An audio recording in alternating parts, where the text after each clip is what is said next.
कहानी की शुरुआत में एक बूढ़ा आदमी अपने डॉग के साथ एक गुफा में आया हुआ था। उस बूढ़े आदमी के पास बहुत सारा खजाना था और वो अपना सारा खजाना इस गुफा में छुपाने आया था और साथ ही उसने इस जगह का नक्शा भी बनाया हुआ था ताकि बाद में भी वो इस जगह पर आ सके। जब वो बूढ़ा आदमी यहाँ से बाहर जा रहा था तो पूरी गुफा हिलने लगी। बाहर जाने का रास्ता बंद हो चुका था। उस आदमी का डॉग तो दूसरी तरफ चला गया पर वो खुद गुफा के अंदर ही फंस चुका था। उस बूढ़े आदमी ने अपने डॉग को वही संदूक दिया जिसमें खजाने का नक्शा था और डॉग को कहा कि यहीं पास ही में एक विच का घर है, ये संदूक उस विच को जाकर दे देना। वो डॉग तो संदूक लेकर वहां से चला गया पर वो बूढ़ा आदमी वहीं पर दबकर मारा गया। डॉग उस विच के घर तक पहुंच चुका था और उसने संदूक उस विच को दे दिया। अब इस घटना को काफी समय बीत चुका था। उसी बूढ़े आदमी का पोता एमिट वो बैठा अपने बच्चों और उसके दोस्तों को ये कहानी सुना रहा था कि उसके दादा ने इस गांव में खजाना छुपाया हुआ था।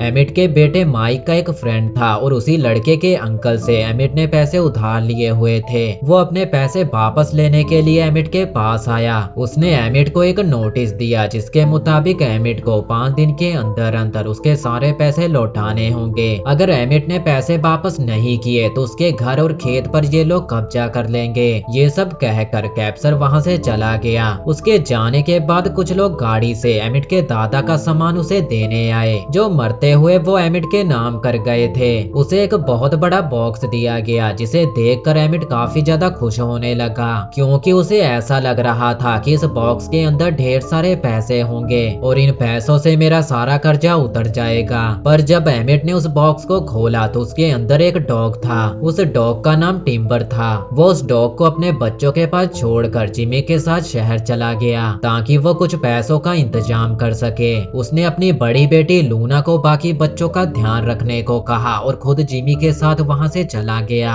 माइक जिमी की बेटी बिली के साथ मिलकर उस बॉक्स को घर के अंदर ले आया। उन्हें उस डब्बे के अंदर एमिट के दादा की एक फोटो और साथ ही एक नक्शा मिला। उस नक्शे को देखकर माइक को लगने लगा कि खजाने वाली बात सच है। अब ये दोनों खजाने को ढूंढने का फैसला करते हैं। तभी लूना उनके पास आकर बोली कि मैं पार्टी में जा रही हूँ तो तुम दोनों घर पर ही रहना। उसके जाने के बाद ये दोनों अपनी जरूरत का कुछ सामान और अपने डॉग्स को लेकर खजाना ढूंढने निकल पड़े। सबसे पहले ये दोनों उसी गुफा में जाते हैं जिस गुफा में वो बूढ़ा आदमी फंस गया था। उधर इनके डॉग को जमीन में दबा कुछ दिखाई दिया। जब उन्होंने मट्टी हटाई तो वहाँ पर एक संदूक था। माइक उस चाबी से उस संदूक को खोलने की कोशिश करने लगा जो उसके डैड ने उसे दी थी, पर उस चाबी से वो संदूक नहीं खुल रहा था। तभी उसे टिम्बर के गले में एक चाबी लटकी दिखाई दी। अब वो चाबी से संदूक को खोलने की कोशिश करता है और इस चाबी से वो संदूक खुल गया। संदूक के अंदर एक लोहे का टुकड़ा और आगे जाने का नक्शा था। नक्शे को लेकर वो दोनों आगे बढ़ने लगे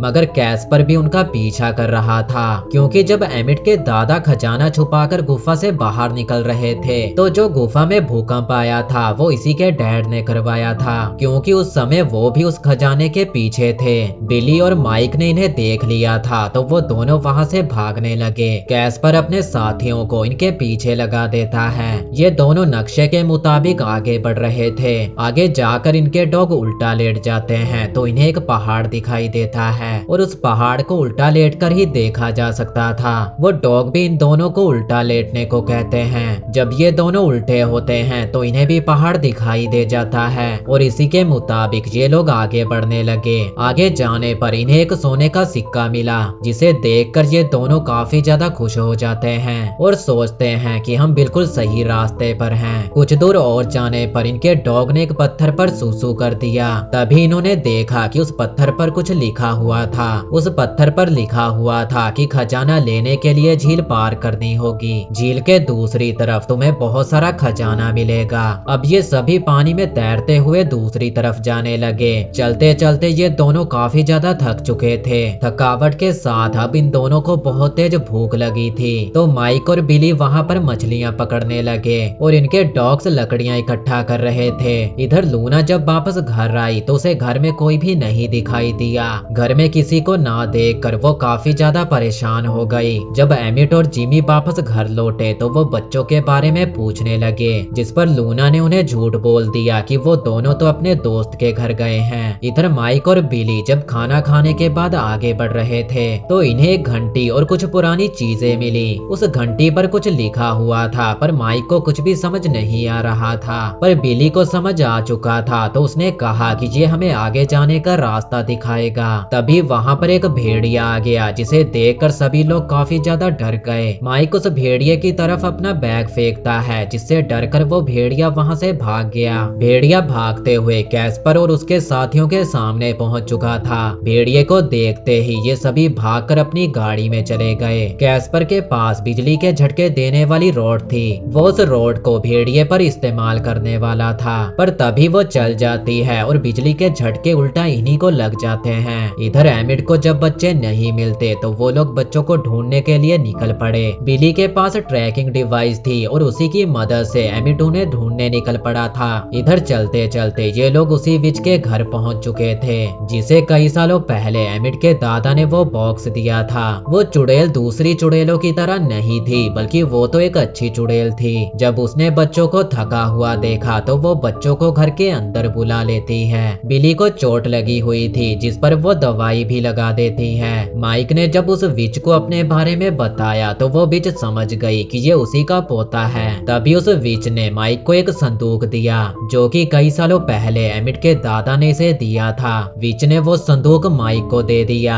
जब माइक ने अपने गले में लटकी चाबी से उस संदूक को खोला तो उसमें एक कुल्हाड़ी और आगे जाने का नक्शा था। घर के बाहर कैस्पर अपने साथियों के साथ पहुंच चुका था तो उस विच ने खुफिया रास्ते से उन बच्चों को वहां से बाहर निकाल दिया। कैस्पर दरवाजे पर आया और विच से बच्चों के बारे में पूछने लगा तो विच ने उसे झूठ कह दिया कि वो तो बच्चों के बारे में नहीं जानती। तब कैस्पर उसे बिजली के झटके देने वाली रॉड से डराने लगा और कहता है कि देखो अगर तुमने मुझे सच नहीं बताया तो बहुत बुरा होगा। इधर चलते चलते ये लोग अपनी आखिरी मंजिल तक पहुंच चुके थे। वहां पर एक झरना था और आगे जाने का रास्ता ही नहीं था। तभी वहां जमीन पर इन्हें कुछ निशान दिखाई दिए। वहां एक चाबी, लोहे का टुकड़ा और एक कुल्हाड़ी रखने का निशान बना हुआ था और ये सारी चीजें इन्हें अब तक मिल चुकी थी तो ये सारी चीजों को उनकी जगह पर रख देते हैं। तभी पत्थरों के बीच में एक दरवाजा खुलता है। ये दोनों उस गुफा के अंदर जाने ही वाले थे कि तभी वहां कैस्पर आ पहुंचा।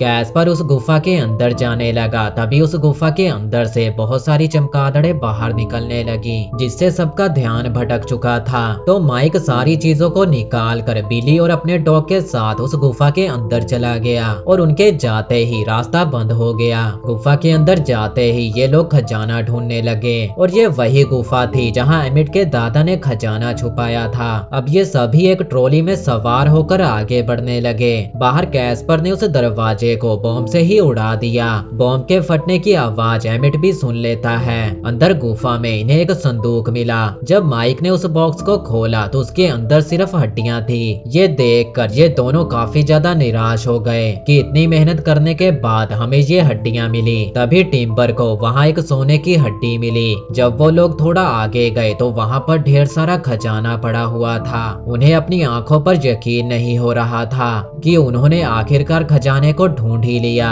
पर तभी कैस्पर भी वहाँ पहुँच आया। वो सभी को डराने लगा पर तभी सभी कुत्तों ने उस पर हमला कर दिया और गलती से एक आदमी का हाथ वहाँ पर लगे एक बॉम्ब पर लग गया जिससे पूरी गुफा हिलने लगी थी। सब लोग भागते हुए गुफा से बाहर निकल आए। बाहर आते ही कैस्पर कहने लगा कि ये खजाना मेरा है। तभी फिर से कुत्तों ने उस पर हमला कर दिया और बिजली के झटके देने वाली रॉड गलती से चल पड़ी और झटकों के कारण उन्हीं की हालत खराब हो गई। ये सब देखकर ये लोग काफी ज्यादा हंस रहे थे। माइक निराश हो गया क्योंकि उस खजाने तक जाने का रास्ता बंद हो चुका था। वो सोचता है कि अब तो उसे 5 दिन बाद अपना घर खाली करना ही पड़ेगा। पर तभी टिम्बर वहाँ एक सोने की हड्डी लेकर आया। इसे देखकर एमिट बोला कि अब उन्हें कहीं पर भी जाने की जरूरत नहीं क्योंकि इसे बेचकर उन्हें बहुत सारे पैसे मिल सकते हैं जिससे उनका घर भी बच जाएगा। कहानी के आखिर में माइक को एक जानवर की हड्डी में से खजाने का एक और नक्शा मिला जिसे देखकर ये दोनों काफी खुश होते हैं और इस खजाने को ढूंढने के लिए ये लोग निकल पड़ते हैं और यहीं पर ये कहानी खत्म हो गई।